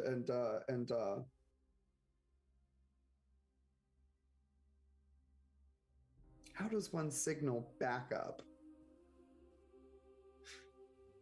Plan B. We've got a hand signal. We worked it out on the way here. We do that plan B hand signal that we figured out. Give me a persuasion roll here to see if she understands what you're saying to her. Oh shit. Okay, I will say I respect Aggie a little bit, considering a lot has happened in between present day and this. So her persuasion has gotten a lot lower. But thankfully, she still rolled a 3 out of, I think it's now a 6. Still success. So you're kind of signaling for Laney to back up, and it takes her a moment. She's kind of like, and she begins to back away. Yeah.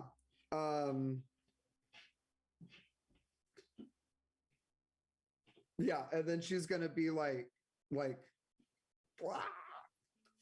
do it. So if shit gets crazy, do it. And then Aggie is gonna climb the rest of the way until she's just right there. And she is going to try to listen in on the conversation above her. Okay. Give me a vigilance check if you would. Yeah. Another 3 out of 11. Excellent. Okay. Let's jump back over to Nrobso over here, fighting away. So this individual's got this torch. He's beginning to strike it with his flint. It lights up, and you see him as he kind of focuses his energy and his attention towards the piles of wood that have been so neatly organized over in the lumberyard area. But however, it is your go. What would you like to do? You got Durego climbing to stop the wagon. You got the one guard in front of you. You got goblins with their buckets ready, and you have the guy with the torch. Attention on the lumberyard. What are we doing? Stop that, man. And I point to the guy with the flint, and I started a chant, and I go, douse the wood, douse the fire. Durego and his men are liars. But that last line is like shot towards the one that I'm looking at, that I'm engaged with. And I'm back in action with my axe is like pointed at him. And as I approach him, I want to do like a spin move to get to his back and use my ability Axe Artist to do Distracting Pain with a thrust. So it's like a spin move to jam him in his back. Because the trait of that is a stun. And forgive me if I don't remember how this actually works, but it's accurate versus resolute. But first things first is we can do the attack and then see about the stun if that happens. I got you. Yep. So you do a quick spin around the back. Go ahead and give me that attack roll. It'll be, it's only gonna be at a -2 this time penalty because he doesn't have the full plate on his back. It's more so just a large leather piece. No, I still miss. Still miss, unfortunately. Okay, swinging around, going to try to swing towards him. Unfortunately, he quickly turns around, matching your speed, and is now facing you once again. Anything else from you? Douse the wood, douse the fire. Durego and his men are liars. Right, and the goblins, they kind of take these buckets, 2 of them rushing over to the individual with the torch, and they kind of just take the bucket and try to splash them up onto this guy, while the others are taking the bucket and just dousing the piles of wood, just trying to make them as damp as they possibly can. The goblins that run over, they successfully put the guy's torch out. He kind of just throws it to the ground, drawing his sword, and just begins swinging wildly towards one of the goblins. You see him get a nice gash cut into one of their faces as he's kind of taking it back and swinging it towards the other one. The other one's able to kind of quickly roll out of the way. Up top, you see Durego as he's just kind of standing there, eyes wide, looking fairly panicked at this point. Like he's starting to think he might have bit off more than he could chew. But we're back to you, Nrobso. What are we doing?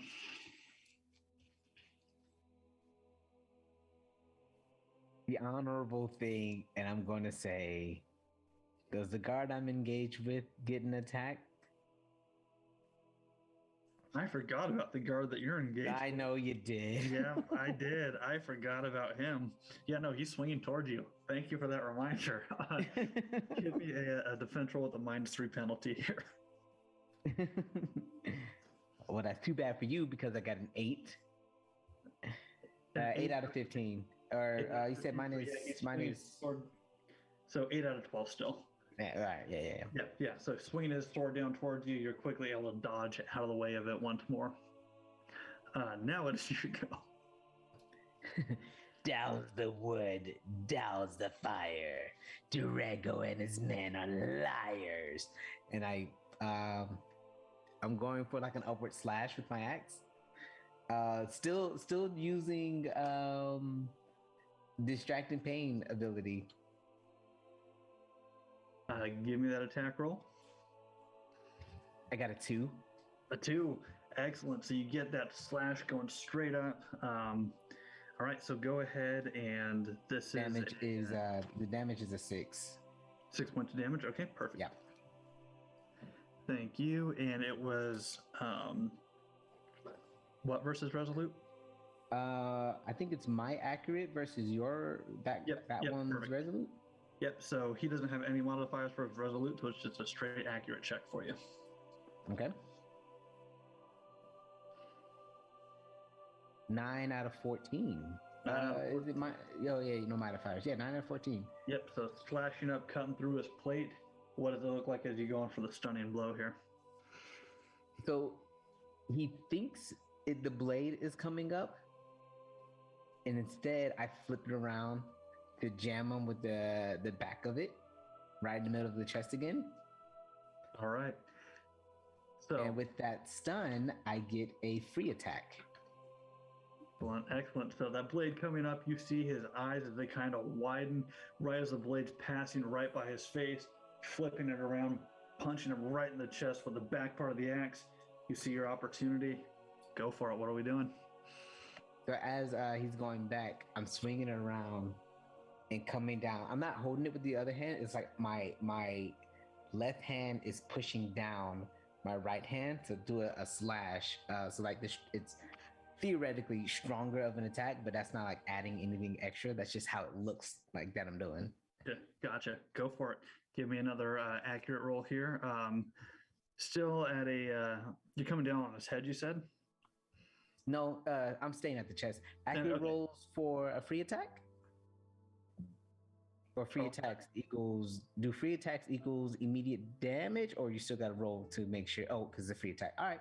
Just double check it. Is that plus or minus anything? Because you're coming down on his chest, you're still going to have that 3 penalty to it. Well, I missed. Oh no. Stunning him with that blow. You bring your axe down, trying to cut right through him, but unfortunately his plate is still holding up, and your axe just kind of scrapes up against it, not quite able to carve anything else out of him.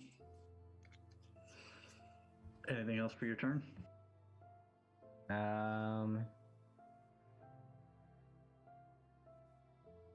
So I already, on the turn before, I told them to douse. On that turn, that was just me saying the chant. So not really counted as a free action. So for my free action, I'll tell the other goblins, don't let the cart get away. Okay, good to know. And you see a couple of goblins as they kind of drop their buckets, and you see them kind of picking up their little wood carving axes as well. You know, it looks like they're going over to, it almost looks like they're getting ready to prepare to cut the horses free of the wagon. All right. Next up are going to be the 2 guards. One of them is going to be just continuing to try to push back the goblins. Unfortunately, at this point, about 3 other goblins have joined the original 2, and they're starting to kind of climb and clamber onto this guy with their axes and just kind of punching down, denting up this guy's plate mail as he's starting to kind of collapse underneath the pressure. The other one, he's going to take some swings towards you still. So go ahead and give me a defense roll at a -3. Beats it. Beats it. Excellent. So as he's kind of recovering from that initial stun attack, he tries to bring his sword down on you. Unfortunately, he's still kind of dazed from what just happened. He kind of stumbles off to the side, missing you entirely. With that, you see Dorego as he's just kind of like looking back and forth, and he looks down towards you. All right, you can do this. And he jumps down off the wagon, and you hear his boots kind of as they kind of sink down in the soil. And for a moment, just like, he kind of pulls himself up and begins slopping over towards you, Nrobso. You little bastard. And he just takes his bare hand up, and he's just going to try to slap you across the face. Give me another defense roll if you would.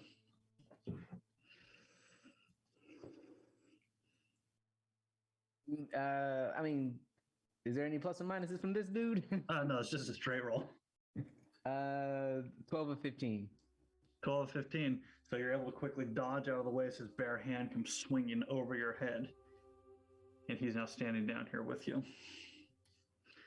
The goblins all kind of move over and they begin cutting the horses free.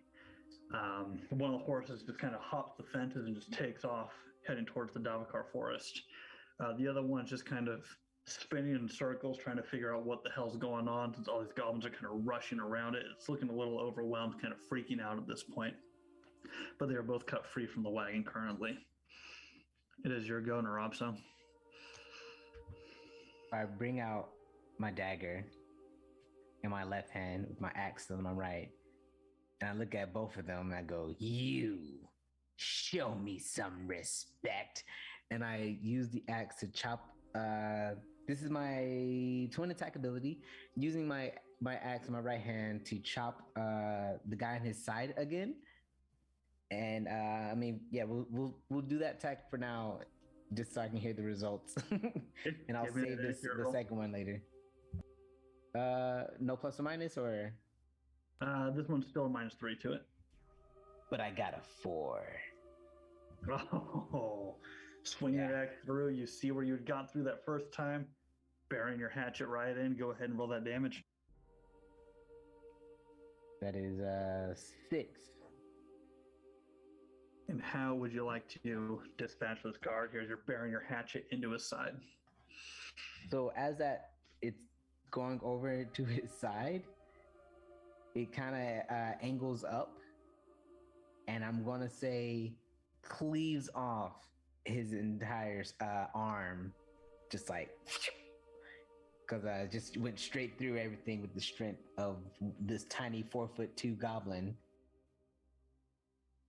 Taking your axe, get it right up in there, slicing through. His arm goes flying off. And it's not just his arm. As you kind of cut up through his plate mail, you cleaned open his entire side to the point where you can almost see the muscle fibers beginning to tear, almost to the point where his ribs are getting ready to pop through. And he just kind of stumbles down to his knees and just collapses down into the soil right in front of you. Dorego just kind of looks at that and just, okay. We can always renegotiate. And I say, to follow up for my twin attack.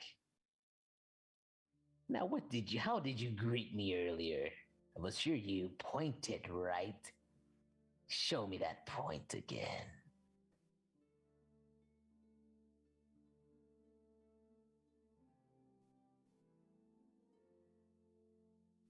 And that guy right there, that's the hardest working one out of all of them. And immediately follow up with my dagger, aiming for that finger that I've been preciously looking at. Mm-hmm. I'm trying to chop it right off. Give me a straight accurate roll here. Oh boy, don't be a bloody mess of an attempt of me trying to get this finger. Oh, 9 out of 14. 9 out of 14. With a quick swipe of your dagger, you cut clean through his index finger. And it just falls down into the soil. He immediately just grabs his hand, screaming in pain, dropping down to the soil, getting all this mud and grime all over his pristine pants as he's just kind of laying there, blood dripping down his arm, soaking into his shirt. I'm sorry.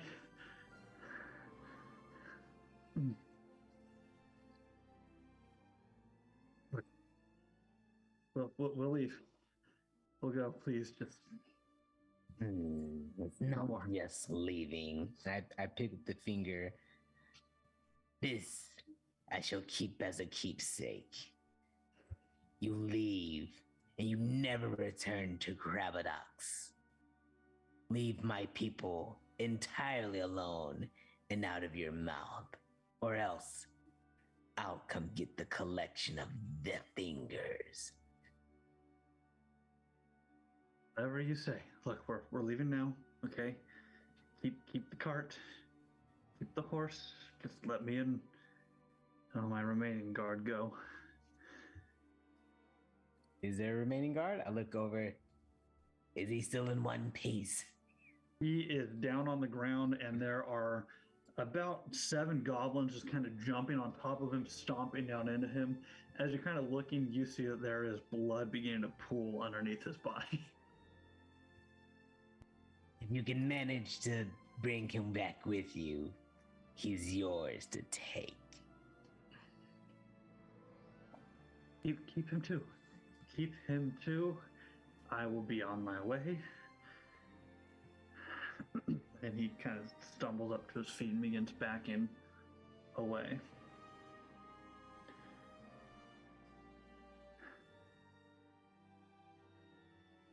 He just kind of glares at you for a moment, holding his bloody little hand as it's dripping down.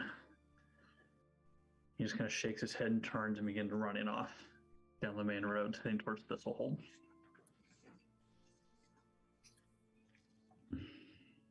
Pull out some of the rope that was with the horse. I tie it around the finger for like a little necklace that I make, and I throw it over my neck. You now have a severed finger necklace. Back over in Gendaros. Lavara, you are at the top of the ladder trying to listen in on the conversation of these individuals. As you're listening in, to be honest, you're not hearing much of anything outside of basic work talk. You know, it's basically, oh, these posts look like they're setting well. We should be keeping on schedule and have this place done within a week. Hopefully that should keep the queen happy. And as the construction worker says that, you see Lord Sion as he just kind of smirks and just, yeah, fuck the queen. Just continues writing down on his parchment. That's a bold thing to say, just casually. Cool.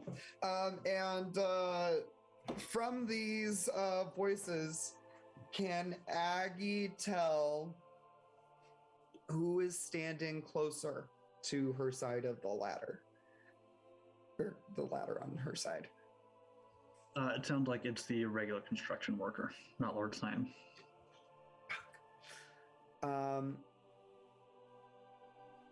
Cool. In that case, Aggie is going to... She's going to go ahead and take out her poison.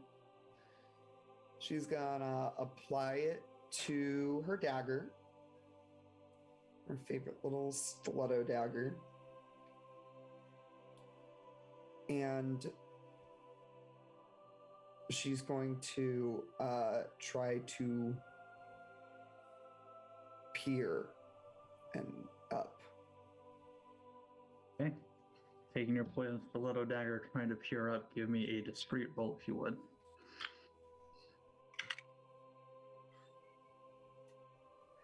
It's an 11 out of 15 because I forgot I'm using the new stats. Old stats. Easy enough. You kind of begin to peer your way up. And you just see the back of the boots of the construction worker. You see Lord Sion standing there, probably within 5 feet of you. And as you're kind of up there on the ledge, stiletto dagger out, you hear what sounds like a bucket get knocked over. And you just hear Elena go, shit. And you hear, who are you? Hey, get down from there. And you can hear the construction crew from down below, so kind of looking up towards where Elaine's currently at. And yep. Aggie's just like, this is why I do shit solo. And you see Elaine, she's got one hand on the stake holding these posts together. Yeah, Aggie's just gonna duck down and say go. Okay. She rips out the stake. The posts begin to slide and collapse in on themselves. The ladder you're on begins to shake and move with the scaffolding. As the scaffolding up above that Cyan and this construction worker are standing on collapse below their feet, falling. And the scaffolding was probably about 50 or so feet up in the air, falling through, crashing through the next level, your ladder falling forward, losing its support. You fall down through the scaffolding with them. You all crash down on the ground. And as you're kind of lying there, more and more pieces of the scaffolding just begin collapsing all around you. You're lying there, and immediately you feel this shooting pain in your leg. And you look down, and you can see that your ankle has been completely crushed by the weight of one of these large wooden posts. You see Lainey, and she's kind of rushing over towards you, and just pulling rubble off of you as quickly as she can. Aggie is going to do everything she can to withstand the pain and get up and out of there. All right. And Lainey, kind of pulling as much of this rubble and debris off of you, she kind of grabs you, giving you a little bit of support, and tries to move you through. The construction workers on the ground, they're all trying to move towards this area, but more and more pieces of scaffolding are beginning to come down with it. Supports that are even holding up the ceiling as this entire building just begins to collapse in on itself. You and Lainey continue to move on as quickly as you can, stumbling over the rubble, over the bodies, but eventually making your way out to safety. And as you kind of get back out onto the main street, you turn and you see that this building has just collapsed in, not only on Lord Cyan, but on about 6 other construction workers who were in there with him.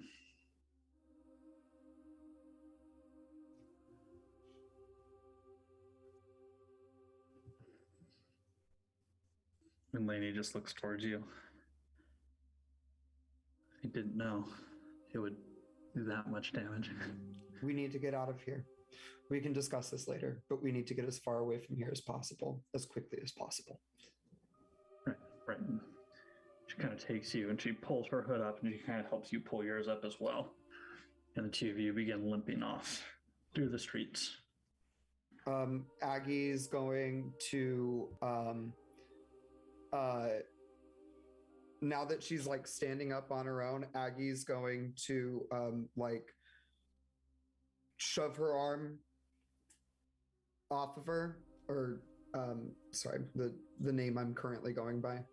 Lavara is going to shove Lainey's arm off of her and just say, no, we can't draw any more attention to us. I'm fine. Go. And I'm just going to start to quick walk. Like, you know, like in Assassin's Creed, where you're not like at a full sprint, but you're like, I'm going and I'm trying to get somewhere quickly, but I'm also trying to not draw attention to myself. Give me a discreet check here, if you would. Awesome. That is a 4 out of 15. Okay, easy enough. You're kind of quick walking as best you can through the streets, trying to fight off the pain of your ankle being crushed. You see lots of royal guard coming directly from the palace itself, down the main palace road, turning in the streets, heading towards the direction of the collapsed building. But none of them seem to be paying much mind to you as you're kind of scurrying by them. Yeah, Aggie's going to, at that point,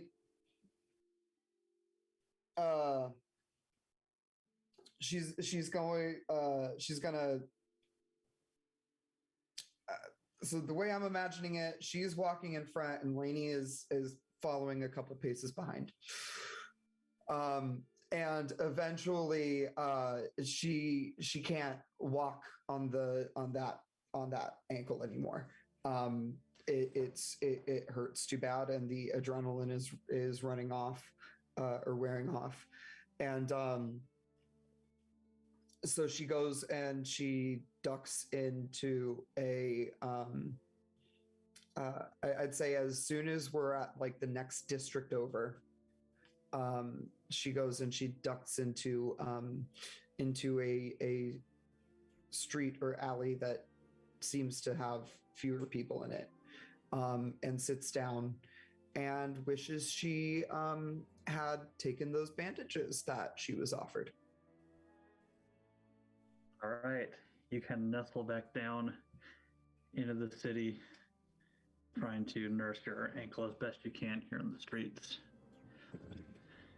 Nrobso, you stand victorious over Willem Garego, a finger taken as your prize. And a large cart now sitting in the middle of your village. This is where we'll go ahead and end today's session. So thank you all so much for sticking with us on this little adventure. Thank you to my two wonderful players for giving us a chance to kind of take a peek into their pasts and kind of see a little bit of their origin stories. So may continue this on in the future, depending on who's available when. We'll have to do more of this though. So with that, let's go ahead and meet our players one more time really quickly. Shout yourselves out where people can find you, all that fun stuff. Let's go and start off with Coral this time.